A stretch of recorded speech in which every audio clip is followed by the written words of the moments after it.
Savage CBD strives to help people by offering top quality, lab-tested, natural CBD at affordable pricing. And it really is affordable. Whether you're new to CBD or have been using it for years, you can always count on all-natural, hemp-derived CBD with the purest ingredients.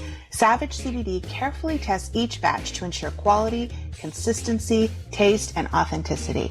They pride themselves on their transparency and believe that you should know exactly what goes into your favorite CBD products. With Savage CBD, you can choose from a range of premium CBD lotions, creams, tinctures, gummies, and so much more. When you look at their website, there are thousands of happy customers who've reported incredible results after using CBD to supplement their daily routine. Overall, Savage CBD's goal is to create the products that empower you to maintain your balanced lifestyle.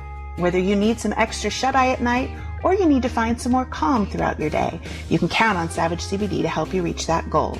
And guys, just for listening to this podcast, you can save 20% on your first purchase of CBD when you use our code BRAD20. So go ahead, my friends, start your CBD journey with Savage, and they'll be there to support you with every step of the way.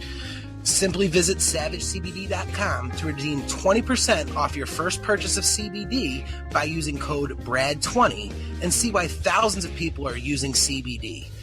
Now, Kelly, I've been a CBD user for a little while. I use it when I'm out on the disc golf course. It helps me relax.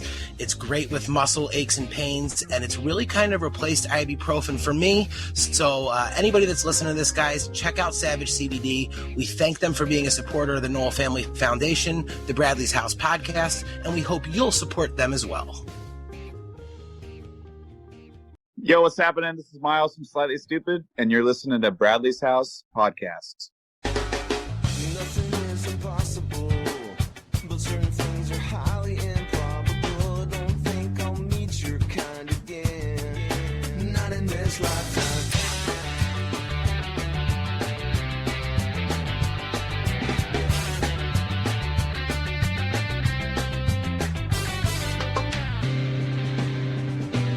That's got some.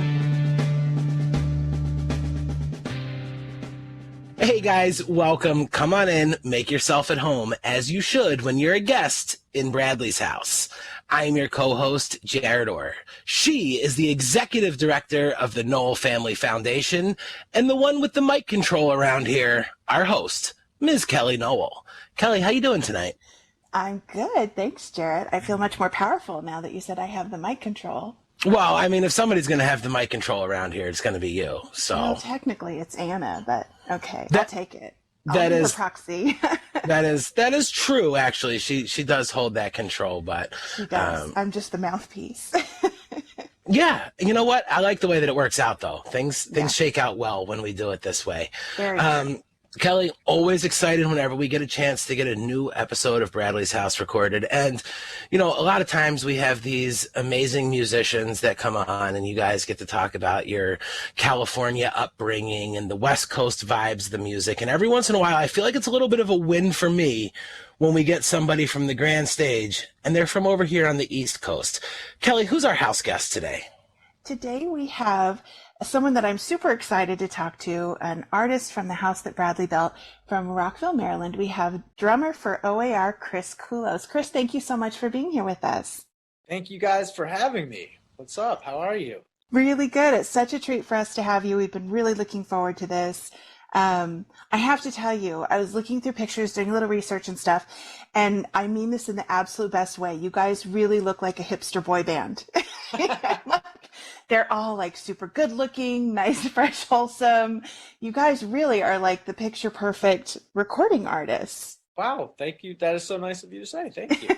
You're welcome. Those are actually just those are stock photos from the record company. Those aren't the guys that are actually producing that music. But that's okay. It's like stunt doubles. We have models that put in or something like that, and yeah.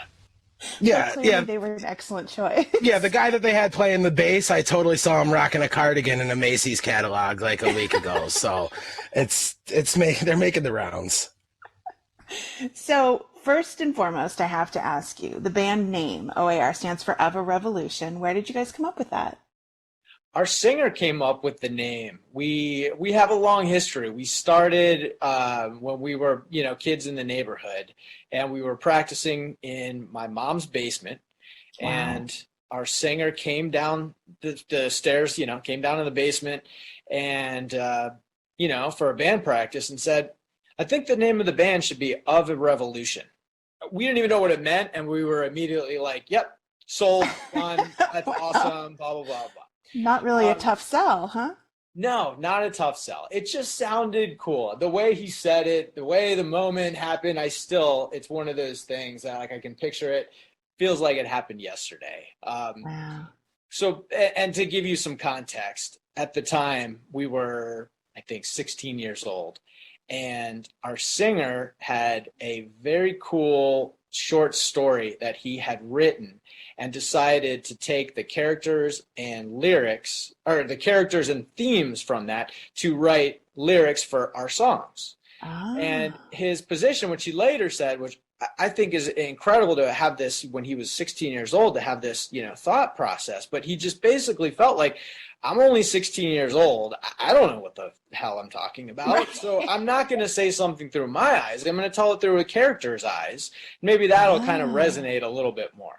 And it kind of gave our songs, I think, at the time, a unique voice. The storytelling, the way that he approached songwriting through different characters' eyes was really cool. And so that's a long way of saying that there was a short story, and that this sentence, Of a Revolution, was taken from the short story. So all of our songs were about that at the time, and this kind of tied it all in together. And it felt like, I would say that the revolution part wasn't anything political. It was the fact that we were excited that we were making the kind of music we wanted to make.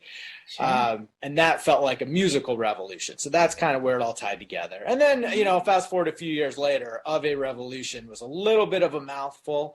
And I think people kind of had a hard time saying that long thing. Although I fight that to this day. I still think it's the coolest band name ever. But we ultimately agreed to shorten it to O.A.R.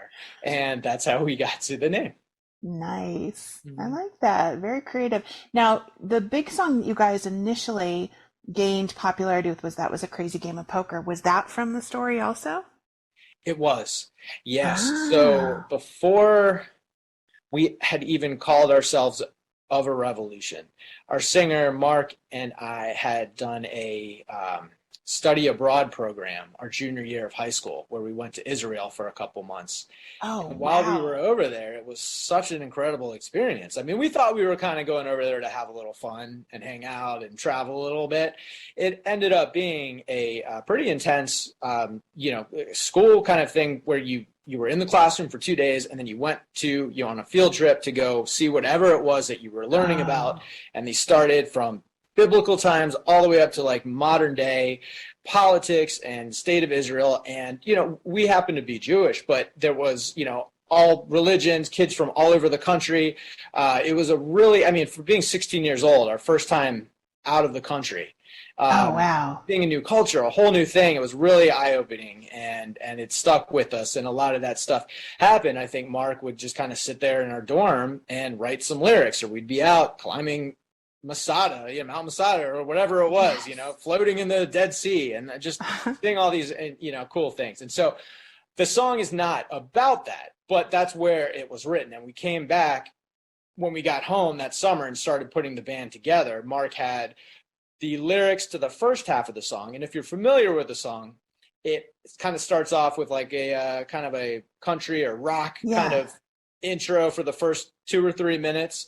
And then it segues into kind of a reggae section for the remaining part of the song.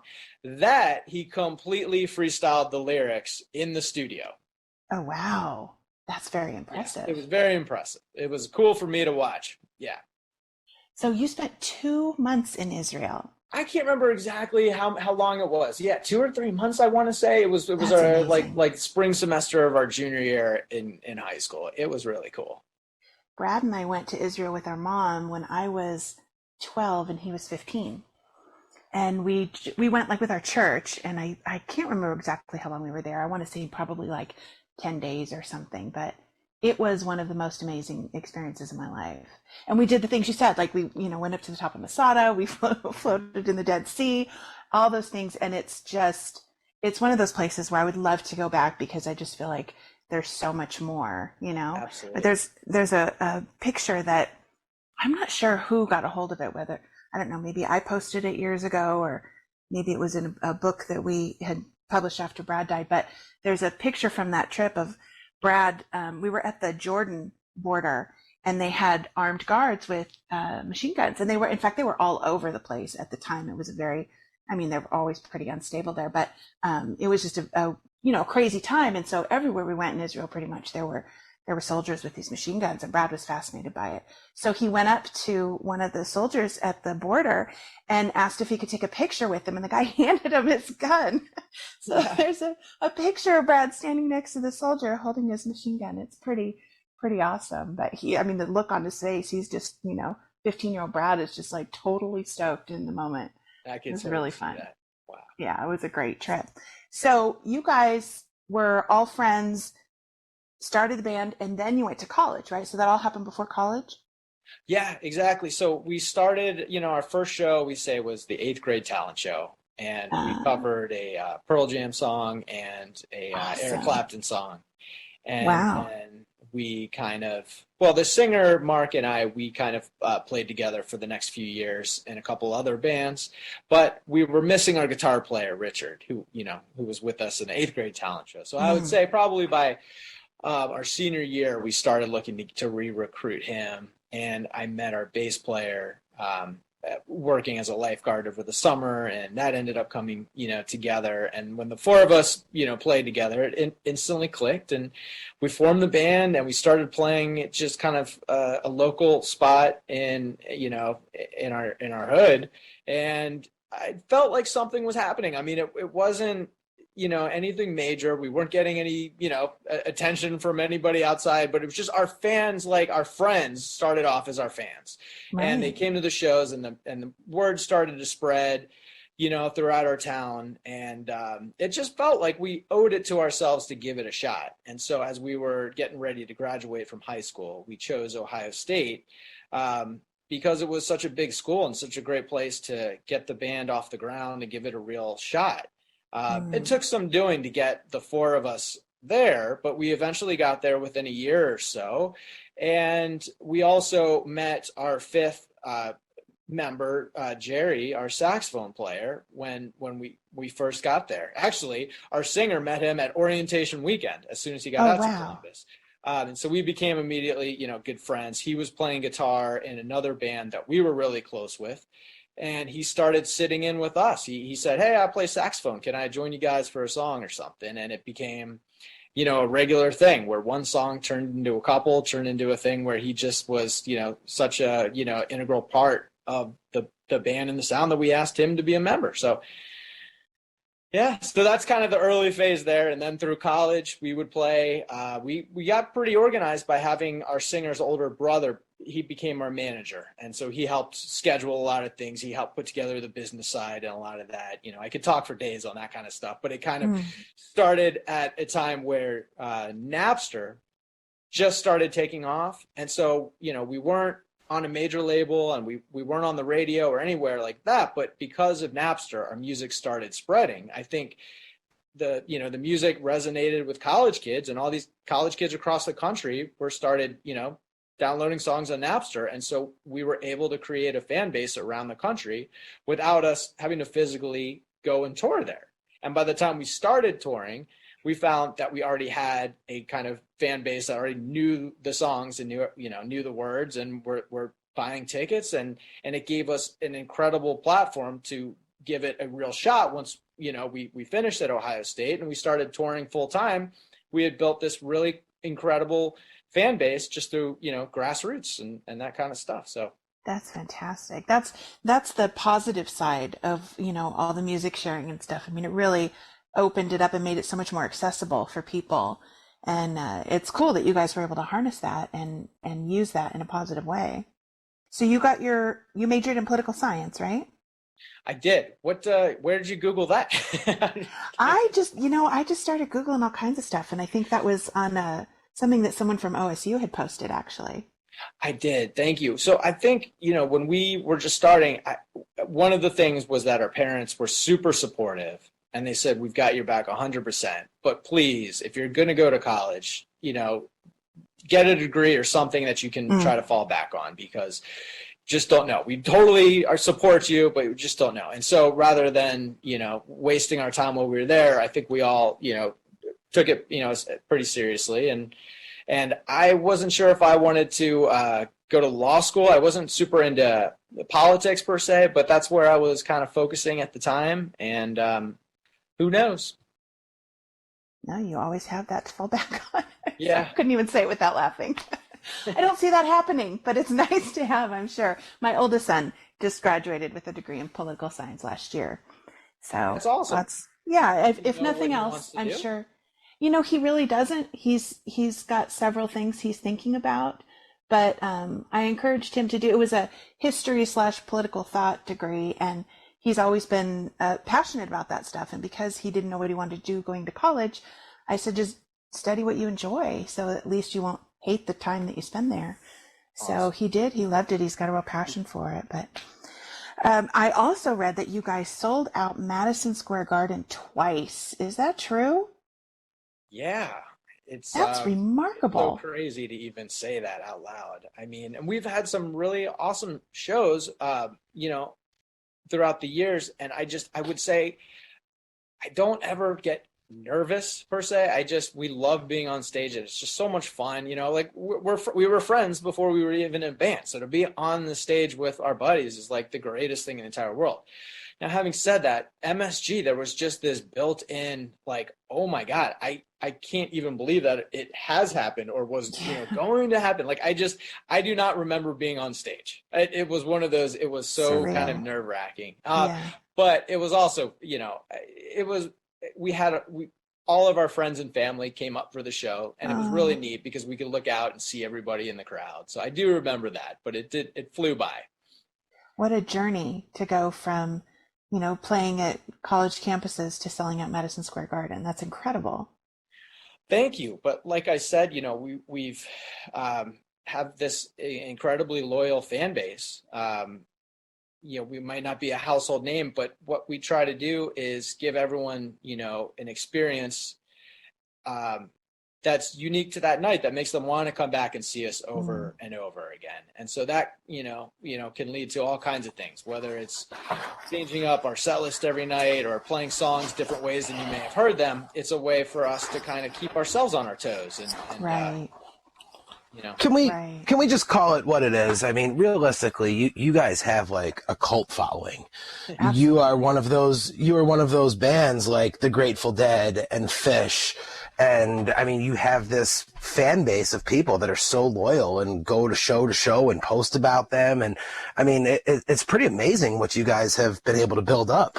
Thank you. Well, I mean, obviously, those bands that you just mentioned are absolute legends. And we've done a lot to try to see what we can do to emulate, whatever their, stratosphere level of success has been. But for us, we grew up going to, we saw the, Grateful Dead shows. We saw, Dave Matthews Band a million times before we ever got to meet Dave Matthews and open up for him. Like we took out like, well, what are these guys, this empire that they've all created? They're all slightly different from each other, but they've been a way to kind of build their thing on their own terms, and with such a loyal following. And I think for us early on, and it's not necessarily as popular these days, but tape trading was a very big, thing online where, you'd go and tape a show and trade it around for either other shows or other bands and different shows like that. And so that was a kind of a cool way to create,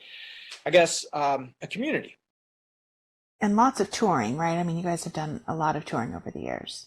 A lot of touring. Yeah. When we graduated Ohio State in 2001, we hit the road and we were playing, 200 some shows a year. Wow. And then never really, stopped. We just kind of became known as a touring band. How was that, being on the road so much? Well, before we were married and had kids, it was, It was an incredible time. I mean, it's so funny to think back like exactly how long ago that was at the moment right Mm. now, because in a lot of ways it feels like yesterday, and it feels like we've never really had, I guess, like an overnight smash or something like that, where a song came out and all of a sudden we were famous. It didn't Right. anything like happen like that. Like even Madison Square Garden. I mean, it took us probably, you know, 10 or 15 years before we even stepped on stage at Madison Square Garden. Mm. So it's been a steady kind of growth. And I think it's just been really fun because just doing it that way kind of gave us I don't know, a chance to learn so much about the entire music industry. And we're all pretty hands-on with it. And we have an incredible team, our management and everyone around us, our agents and everybody like that. It's an incredible team. But, like I said, just being able to do it, kind of with an indie, mindset it's Right. just been a really fun way for us to feel, completely involved. And, really at the end of the day, when we're putting out ideas and when we're kind of driving the bus, I think it gives a little bit more momentum to the whole team stepping up and getting involved, as Right. opposed to some of the other bands we may have met where, they're, kind of creatively held under the gun a little bit more and don't necessarily have that, opportunity. Yeah. You guys have definitely worked for it. I mean, that seems to be the common theme of, everything that I read and everybody that I've talked to is just that you guys have absolutely earned the following that you have. And I think that's very commendable. So congratulations on that. Thank you. Tell me about the Heard the World Fund. Yes. So we started the Heard the World Fund as a way to kind of focus what our kind of charitable activities were on youth and education, were something that was like important to us, where we were starting to be able to raise some money for charity and get involved in charity projects, and we were getting calls to play at certain events and focus on things all across the board. And it ended up being something where we were like, hey, if we can focus on a specific direction, maybe we can do a little bit more good by focusing on something. And so we chose youth and education. And also we like to include in there anything to support the military as well. And so that just had been our focus, not to say we're not involved in other, charitable activities, but that has been the focus. And for gosh, I'm not even sure how many years, at least a decade, if not 15 or so years, we've had a portion of almost every ticket that goes to the Heard the World Fund. That's fantastic. And I believe I saw that you guys have raised over $1 million to date. That's really impressive. Yes, thank you. Yeah, as somebody who's been working for 4 years trying to raise money for Bradley's house, I know how much effort that takes. So that's really cool that you guys have had such a huge impact. Something else I wanted to ask you about was the song Light Switch Sky, which was written as sort of a collaboration with fans, correct? Yeah, thank you for bringing that up. It's been a minute since I thought about that, and it was a really cool project. So our singer Mark came up with the idea of collaborating with fans through Twitter by having people submit lyrics, and then he would put them together and we would write a song based on lyrics that fans submitted. And we documented the whole process. And I don't remember what charity it went to, but probably something through our Heard the World Fund. And it was a really cool kind of side project to do in between albums and put something out and involve fans at a time when social media was kind of leaving the world of like MySpace and going a little bit more mobile in a lot of ways, kind of little bite-sized pieces. And it just kind of felt like, well, if you're only limited to a certain amount of letters or whatever it is per tweet, you can fire off some pretty interesting lyrics, one sentence or two here. And can that be done? And I think it was a really cool, project to come together. Absolutely. And such a great song too. I mean, it really is cohesive and powerful. And And by the way, the money went to the Paralyzed Veterans of America. I think it's great that you guys have helped so many organizations you don't even remember which ones. That's a good thing. But yeah, just so many great causes. And then of course, you guys just contributed BadFish to the house that Bradley built, and we're so appreciative of that. You guys really did a phenomenal job on that cover. Oh my gosh. I mean, we were so honored to be even included in that. And I think what I remember the most, well, there's a couple of things that I remember about that. But my friend Yasad, the drummer from Pepper, yes, reached out to me and kind of pitched the idea. And I took it to the rest of the band, and everyone immediately was, it wasn't like, should we do this? Well, how would we do this? What is the song? It was like, what song are we going to do? Like immediately everyone was, on board. And I can't remember. I want to say, I remember. Our manager, Andrew, is a huge Sublime fan. Like, he knows every song on, the entire discography. He knows everything. Awesome. Like, basically. So he's deeply familiar with the whole catalog. And so he started sending over ideas, whether it was, Jailhouse, maybe we can do Santeria, maybe Pawn Shop, maybe The Wrong Way, all of these songs. And he was like, this is it, like him, like, awesome, whatever. And our singer wrote back immediately, BadFish is the one for us, boys. Wow. And we were just like, yes, let's see if we can do this. So it was really fun to have everyone involved. And the other thing, the last thing, I'm sorry, I keep rambling here, but that I remember, all right, it was that's supposed the point. to be pitched to us as like, can you guys do an acoustic version? Right. Which I'd like to say it was like, was it unclear if that just meant like really an acoustic with like a singer and a guitar player? Or does it mean like an acoustic full band version? Either way, we were like, we're doing this full band, whether they ask for it or not.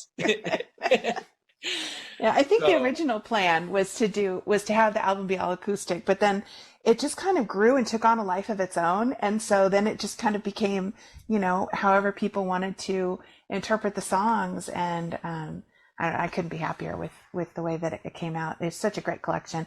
But when you guys did agree to do it, I got a message from Paul Milbury, the general manager of O.A.R Records, and he was so excited. I just remember him. He's like, "Oh my gosh, we got O.A.R!" So that was a big moment. That's super so cool. fun. Yeah. Yasad knows everybody, by the way. I can't tell you how many people I talk to, and they're all. And my friend Yasad, I'm just like, that guy knows everyone. He really does. Every guest. He does. It's amazing. Now, talk to me a little bit, and maybe you can correct me if I'm wrong here, but I've been pretty familiar with you guys throughout the beginning. You guys kind of had like a real strong, like kind of reggae type vibe, and you guys kind of went like a jam band route from there. Would that be like fair or correct to say? I think so. I mean, it's. I think so too. I just didn't want to insult you. Yeah, that's that. I mean, when we started, we were, 16 years old, and we were kind of trying to just take what we loved from our favorite artists in a lot of ways. Whether it was listening to our favorite Bob Marley album was Babylon by Bus, which is a kind of a live album, and it just had this sound to it. It wasn't just the style of the music, it was the way it was recorded, the sound of the live instruments that had this like pulse. And that was a thing that really spoke to us. And we also I would say our first influence ever was Genesis. We would watch this VHS tape from the 1985 Genesis tour. I think it was called the Mama Tour. Oh, so still Peter Gabriel then? Probably. I mean, 85, yeah. But, yeah, Phil Collins was still on the kit. Phil Collins was, yes, but he would do both, because I remember there was also Chester Thompson, who was the drummer. So Phil would go back and do a drum solo with Chester. So maybe no Gabriel. I don't remember Gabriel. I mean, I know he was in it, but I don't remember him being on this live concert that we used to watch. Either Fair way, enough. that sound, I mean, still Peter Gabriel would be in that conversation of somebody who influenced us super early on. But then also we saw MTV Unplugged with Pearl Jam, and that, without a doubt, that sparked the whole thing. We were like, we got to start a band. So all of these different styles and sounds and whatever kind of came together.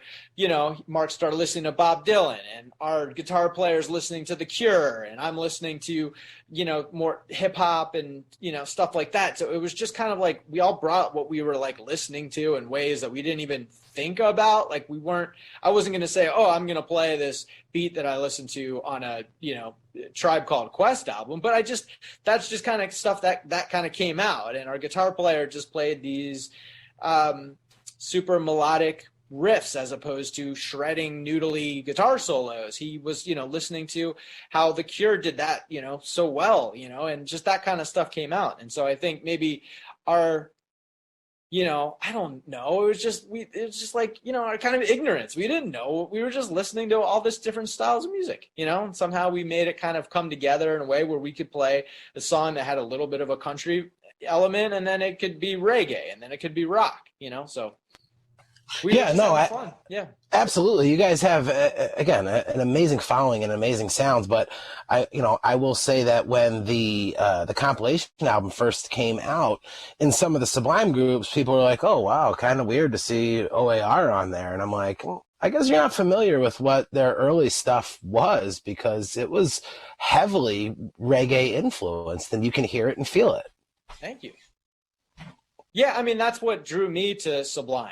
I mean, it's like they were a band, you know, it had elements of reggae and hip hop, but it also had, you know, punk and rock and ska and all of that stuff. And it just worked effortlessly. It just, you know, as soon as you heard the song start, it was immediately like recognizable, like that's Sublime.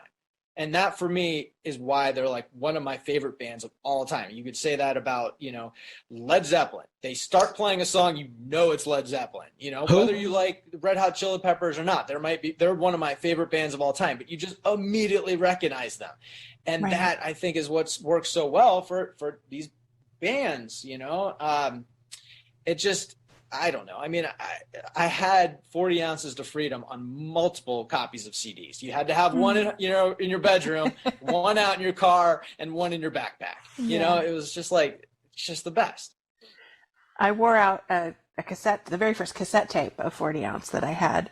Totally wore that out, had to get another one.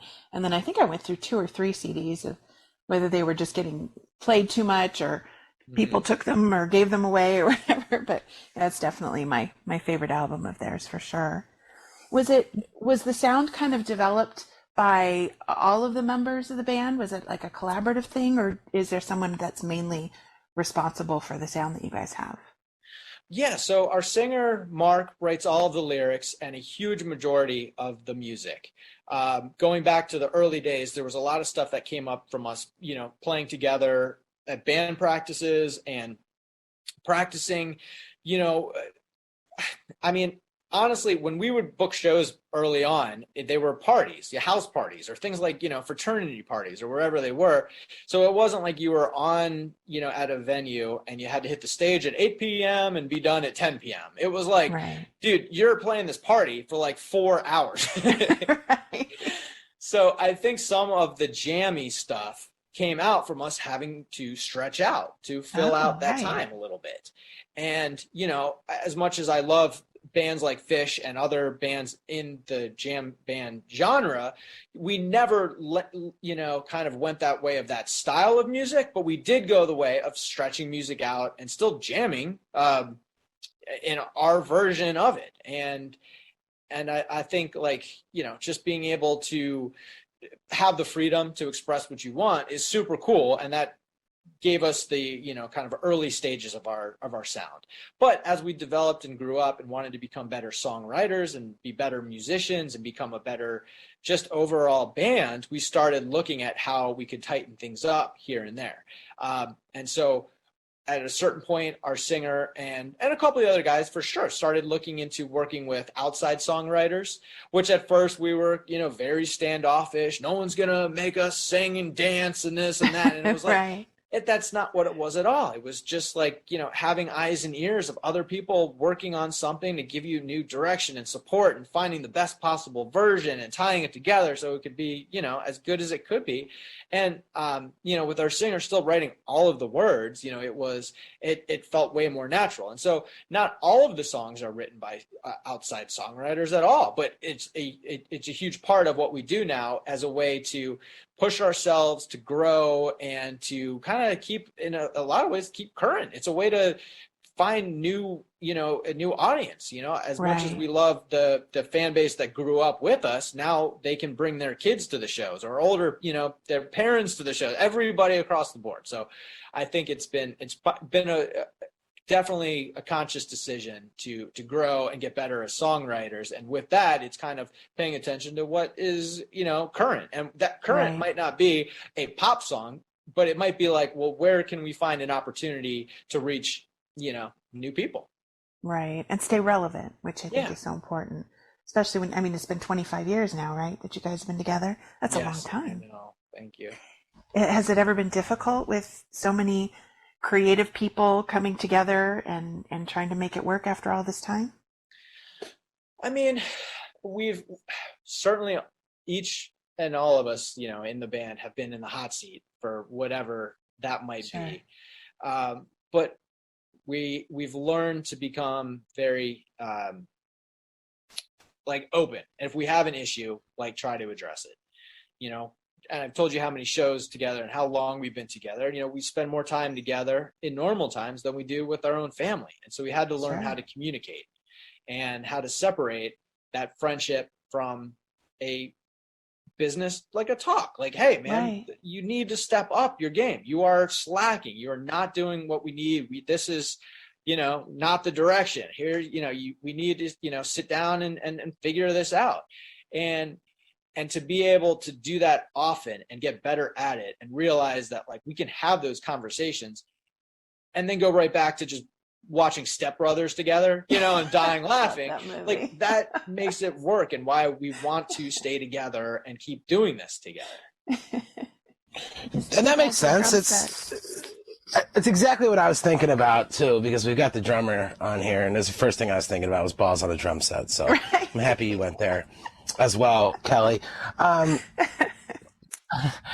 It's crazy. Now,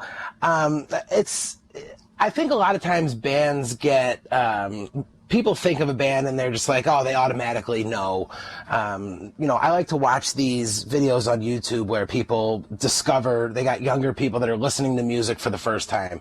And a lot of times when people are listening to Sublime, they think that it's going to be like a Korn or a Godsmack or some sort of crazy heavy metal. I think that it's funny that you said that, because you don't try to be like Fish or those types of bands. But I think O.A.R. kind of has gotten into that jam band genre. Is that something that you feel negatively about? Are you happy? Are you okay with being that, or is it just a complete misconception? No, I'm totally happy with it, and it's interesting the way you kind of put that. Because I haven't quite heard that in a little while, but coming up, that was a big thing. This jam band O.A.R.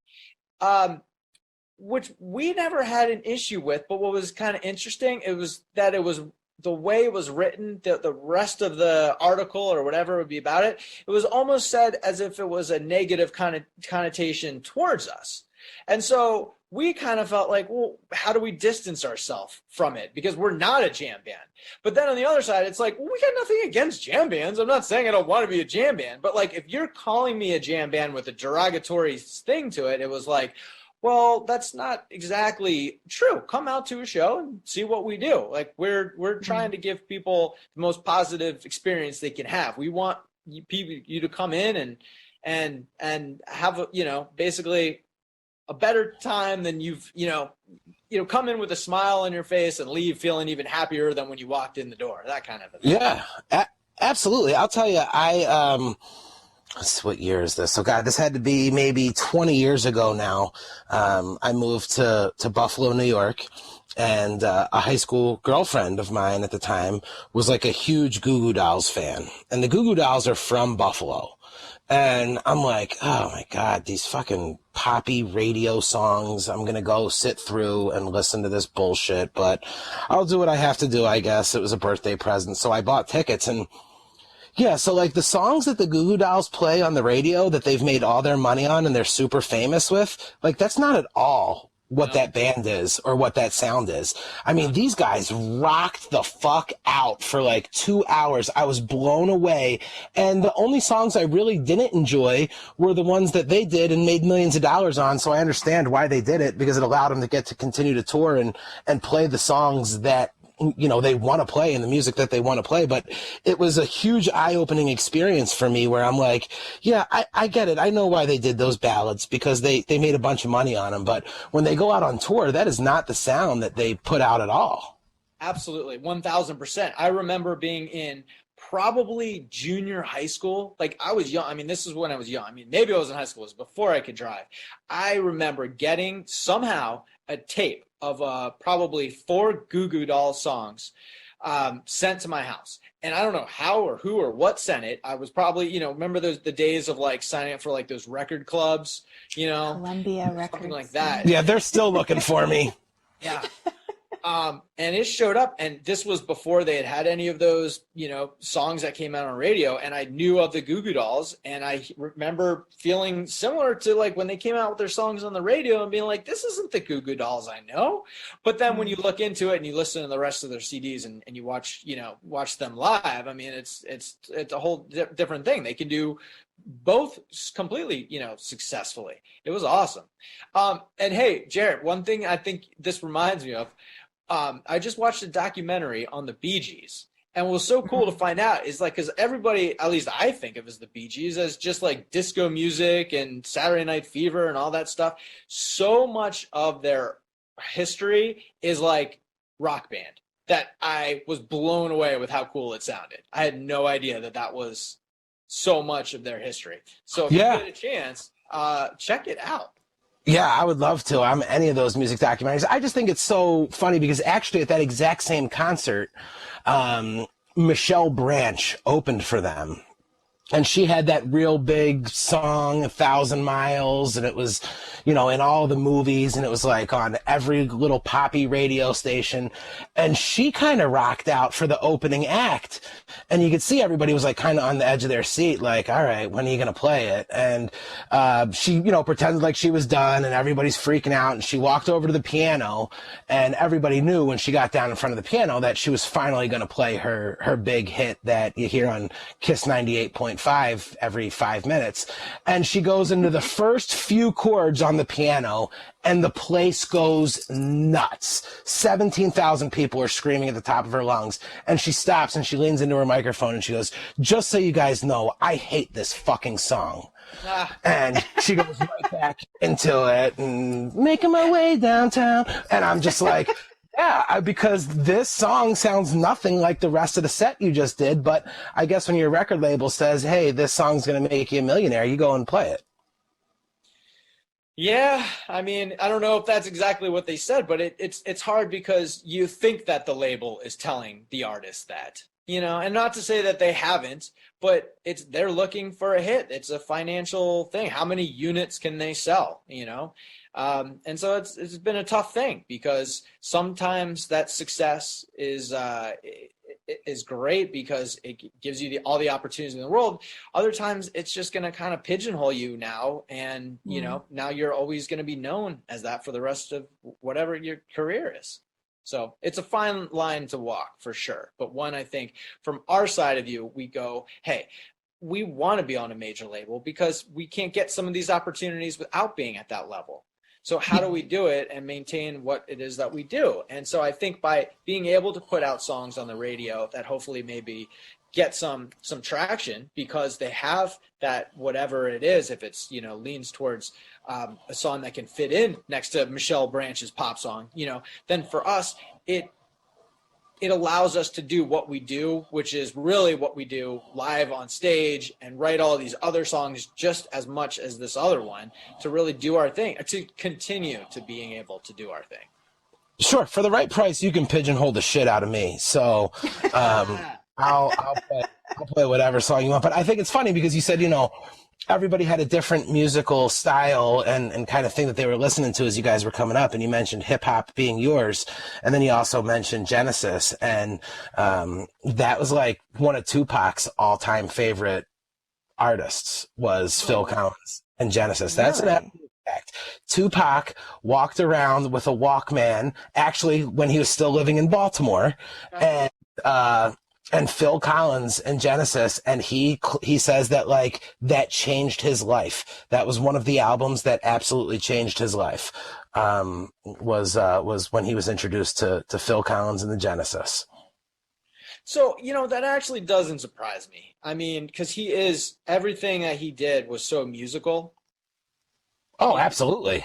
His flow, his range, his everything was so musical. And wasn't his history, didn't he come up going to like a music and like theater kind of school? Yeah, he went to a performing arts school in Baltimore, I believe, and then again when he moved into California.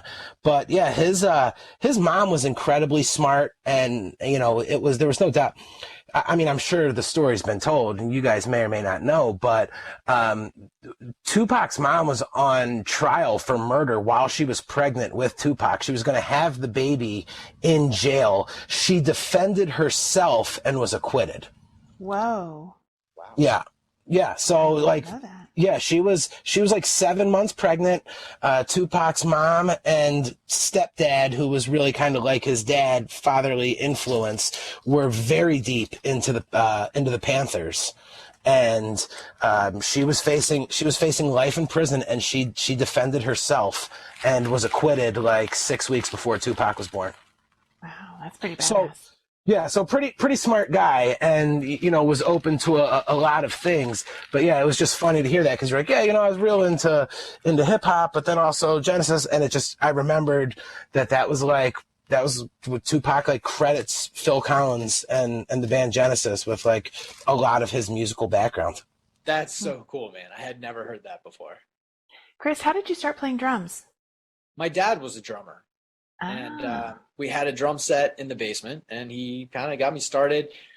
I didn't take lessons early on, but he just showed me, how to play some beats and just how to, I think it was more than anything just to kind of get me excited about it, just to have fun playing. Right. And if it turned into something, then he would help kind of push me in whatever direction that ended up being, whether it was, later on in school joining like the school band and the marching band and stuff like that. But for more than anything else, I mean, it was just, I had a drum set in the basement so I could kind of play the drums. And our singer, he had started acting and singing in plays, so he could sing. So when we saw Pearl Jam on Unplugged, we were like, we're going to start a band. Well, I was like, I'm the drummer, he's the singer. So we had to ask around school, find another guitar player.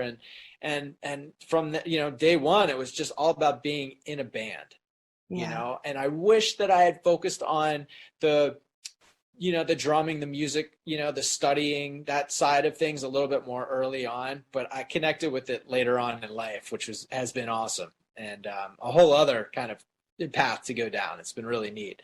Yeah. And so now I'm at a point where, practicing and teaching drums has become a pretty big part of my life too. So it's been pretty cool to see that side of things come together, where before it was just like I had all the opportunities in the world. I had great music teachers, I was in marching band, all this kind of stuff. And I just never was able to translate that stuff to the drum set or what I was doing in the rock band when it was right there in front of me. I just unfortunately just didn't care. We were just having too much fun being in a band.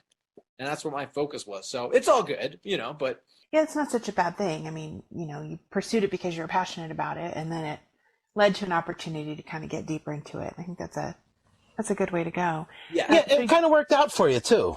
So Yes. you kind of, you made it work out a little bit. I got to ask, you guys started so young, Chris, and this is something that I like to ask a lot of musicians that come on because I just find it interesting. You guys started out practicing in mom's basement. We're going to make a band. We saw Pearl Jam on MTV. To now, obviously, you guys have this incredible following. You've toured all over the world. What was the moment? Was there a moment when you realized, like, oh shit, we made it? I mean, was it when your first CD came out, first time you heard a song on the radio, being on stage at a venue? Did you ever have that, like, aha, like, I'm here, we've arrived? I don't think, I mean, that's such a cool question. I wish I had like, yeah, this is the moment. But I think it's more from our side of things. It was more like, I can see where this is going if we work hard. Like, it's not unrealistic to think we can play that fucking venue at, like when we got to Ohio State and could barely get gigs, but there was like a huge venue on campus called Newport Music Hall. And we were like, we're going to play there, man. By the time we graduated, we were, playing it every other month, and selling it out and that kind of stuff. It was these small goals that we knew we could set if we worked hard and that kind of stuff. And so, again, I mean, it's like, we have had some huge moments, but even coming off of the stage at Madison Square Garden, it wasn't like, oh yeah, dude, we've made it. Let's cruise. Let's just coast on this because we're good now. It was every time you get to one of these points, it's kind of like I feel like we're ambitious. It's like, well, what next? Like, what do we do we don't want to just maintain, like it's constantly working to grow the band. So, I don't know. Does that make any sense? I wish I had that moment of whatever, because that would be super cool if we ever had a, documentary made about us. But it's more like these little goals that we set along the way that we know we can achieve. Where if you're looking back, you're like, damn, you guys thought you could do that? Like, who the hell do you think you are? But hey, I feel like we know that, like, we've got an awesome, audience. We know where we're going music-wise. We can see what's like on the whiteboard, so to speak, and we set these goals. Yeah. So, works for me. You mentioned the changes of having, families and all that kind of stuff, obviously, as you guys get older. Are you married, kids? Yes, I am. I'm married and I have a 4-year-old daughter. And congratulations. How exciting.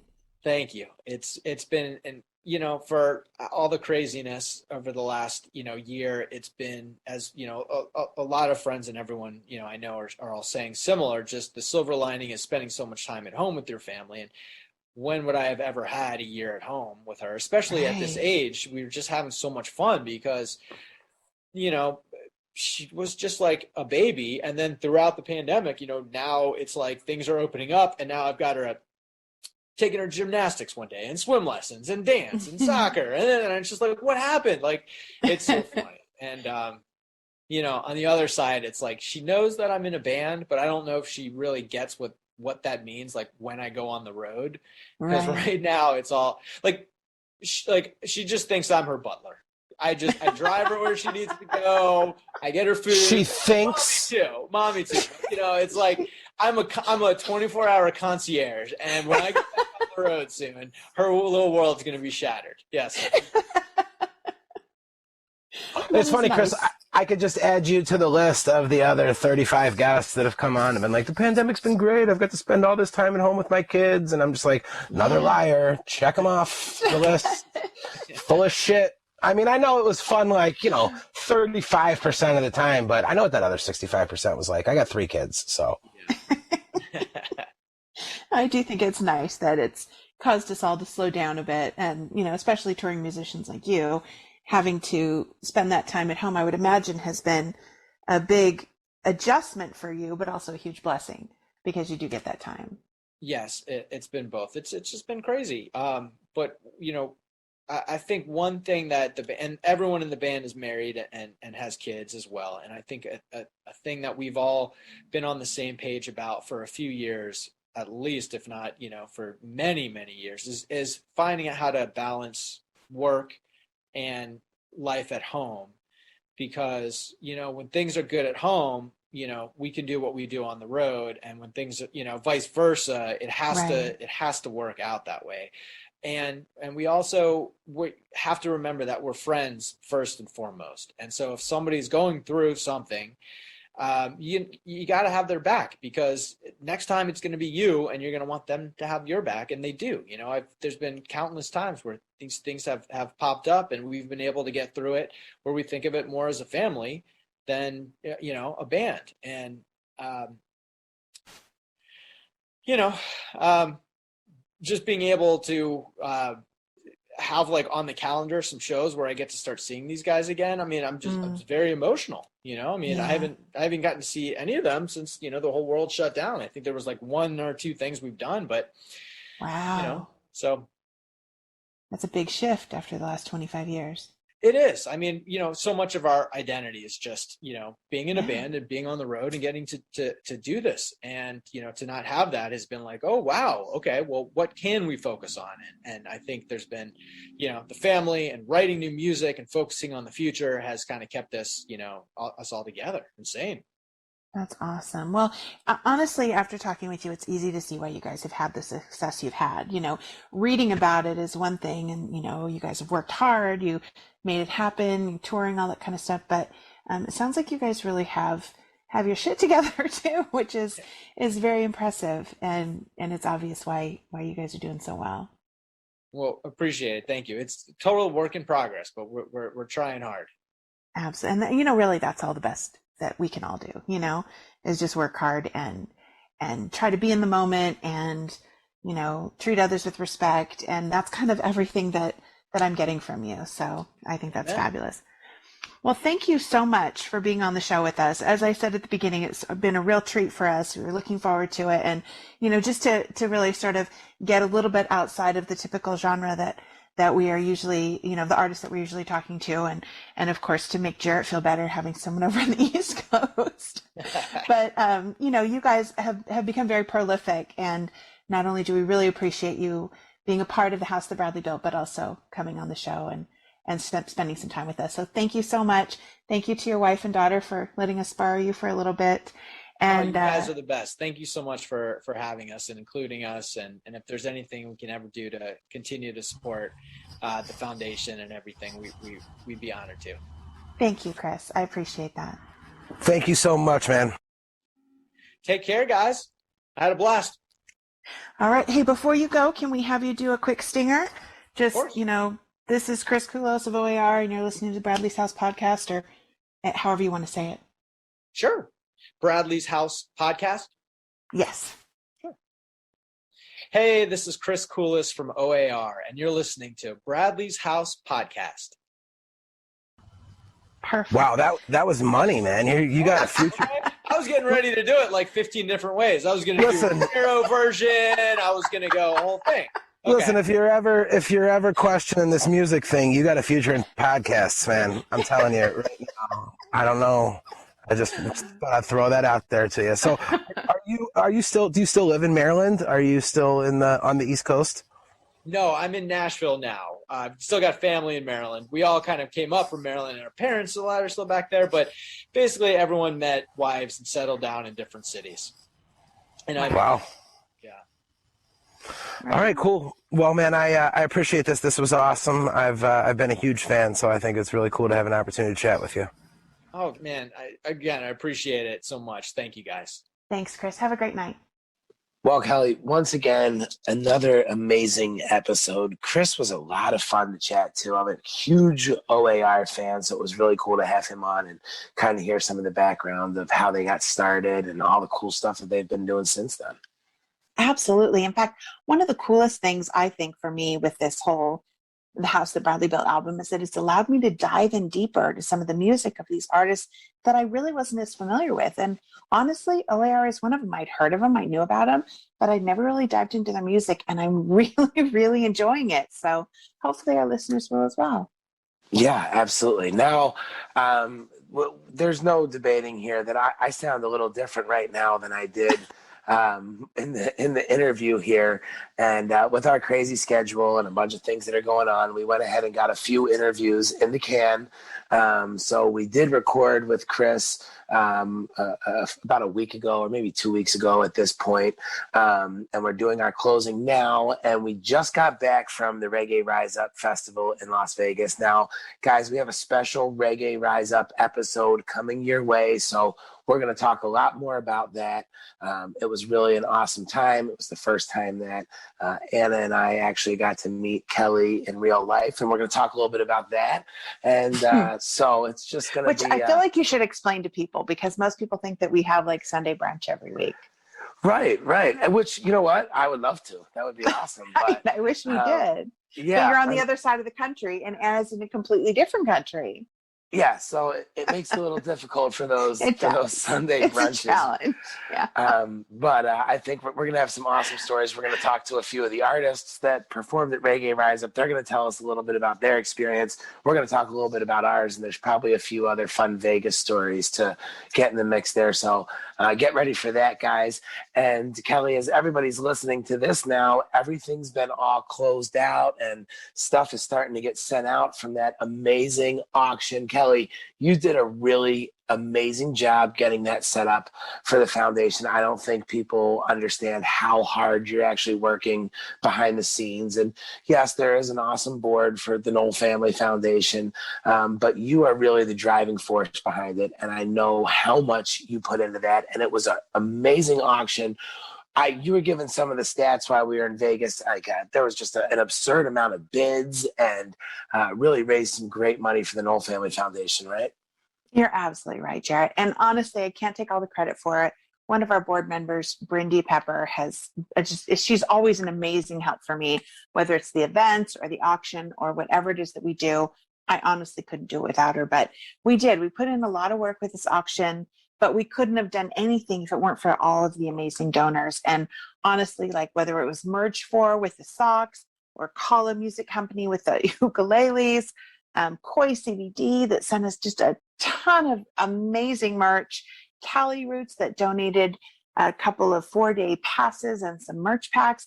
I mean, honestly, I was blown away with all of the stuff that we received.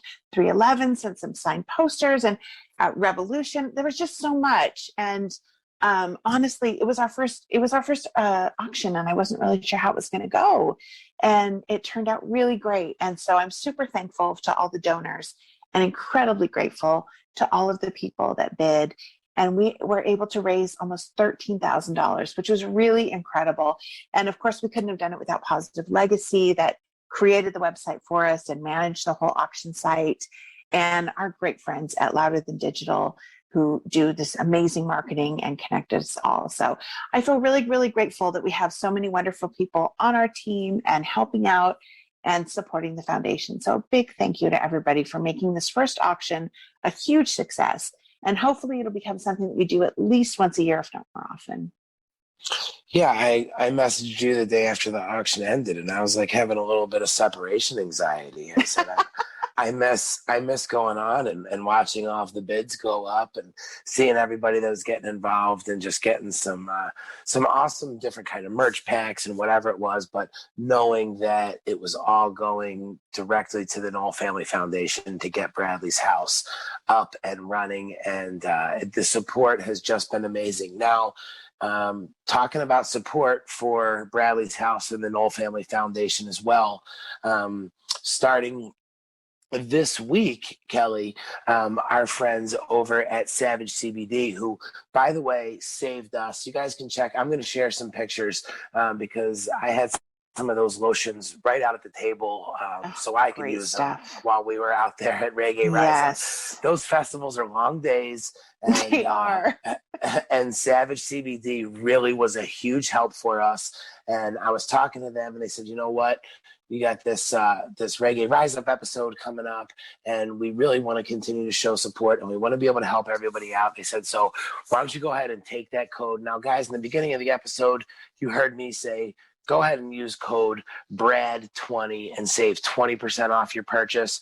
Well, they want you to go ahead and use BRAD30. and save 30% off of your first purchase from Savage CBD. So awesome. Yeah, so they've been a huge supporter for the Knoll Family Foundation, and of course, giving back by supporting us, and now giving back to you guys by giving you guys 30% off for checking out Savage CBD. So make sure you check out our sponsors. Anna's going to make sure that there's a link in the description. You just click right down there, and you'll see it. And I love and the remember, sound effect. yeah, well, because that's where it is, right? It's Right, right click. there underneath. Right. Yeah. So And it was so nice of Savage. Like, not only do they sponsor the episodes, but they were kind enough to send a bunch of product, which, as you mentioned, we took with us. We had their lotion, the balm, the roll-on, like all these different things. And you know, I'm not young anymore. Everything starts to hurt after a while. And these music festivals, I love them, and I love meeting everybody, and I super love standing on my feet for 15 hours a day. But it takes a toll. And so I so appreciate having these incredible products to be able to use. And they really do make a difference. I mean, I wouldn't say it if it wasn't true, but they're really, really great products. So thank you so much to Savage CBD. yeah, absolutely. So guys, make sure you check them out. And now you're using code BRAD, BRAD 3030, and it'll save you 30% off of your purchase.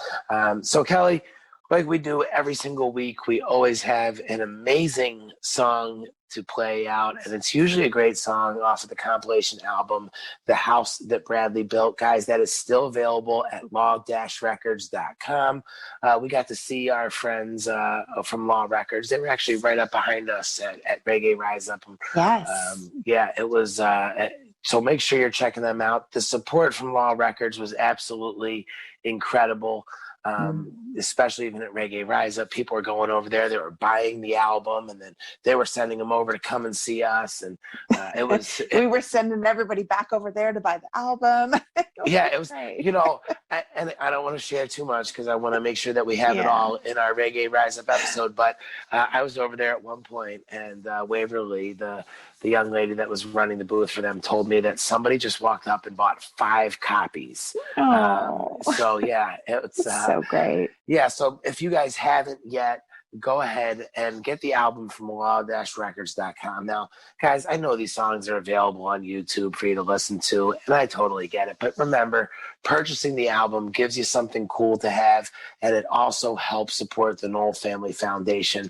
And of course, there are other ways. You can visit the knollfamilyfoundation.org, and you can make a donation from there. You can read a little bit more about what's going on and check out some of the merch that's available. And of course, Anna is going to include a link for the link tree, and it's going to be right down there in the description. So just go ahead and click on that, and that will get you to all of the information from the Knoll Family Foundation, Venmos, Cash Apps. Guys, if it's $1, if you're like, hey, you know what, I got $1 sitting in my Cash App, shoot it over. It goes a long way, and it means so much to getting us closer to where we need to be. Kelly, I know the support has really been overwhelming. I get to watch you in action a little bit and see the people that come up, and the Knoll Family Foundation and Bradley's House is really starting to make its way around, and that's because of our supporters. Not only are they supporting, but they're telling people, and that means so much in this mission. And it was really cool to get to meet so many of them out in Las Vegas.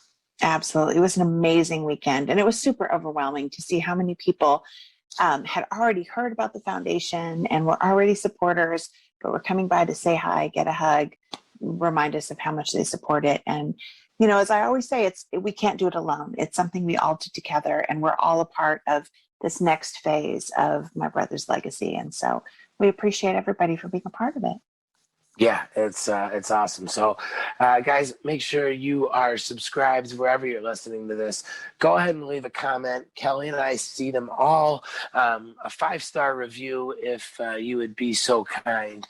It means a lot to us, and to continue to build for sponsorships and different things. So the support goes a long way. Kelly, I asked thousands and thousands of people this weekend, what's your favorite Sublime song? And the answer came up a lot, and it was BadFish. Yeah. So it works out perfectly that with having Chris on this week, we get to go ahead and play from the House That Bradley Built compilation CD, BadFish by O.A.R. Hope you guys love it. Thank you so much for joining us. I'm Jarett Orr. She's Kelly Noel. We are out of time. You don't have to go home, but it's time to leave Bradley's house.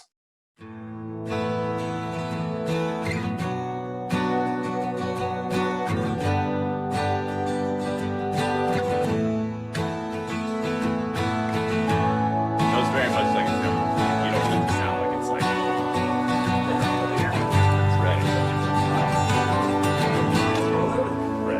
it's real as it can be. When you grab a hold of me, tell me that I'll never be set free. But I'm a parasite, creep and crawl, I step into the night. 2 pints of booze, tell me, are you a bad fish too? Are you a bad fish too? Ain't got no money to spend, I hope the night will never end. Lord knows I'm weak, won't somebody get me off of this reef? Baby, you're a big whale. Just sing to it. I just think it's Grab the reef when all the diving fails. I swim, but I wish I'd never learned. The water's too polluted with germs. I dive deep when it's 10 feet overhead. Grab the reef underneath my bed. Ain't got no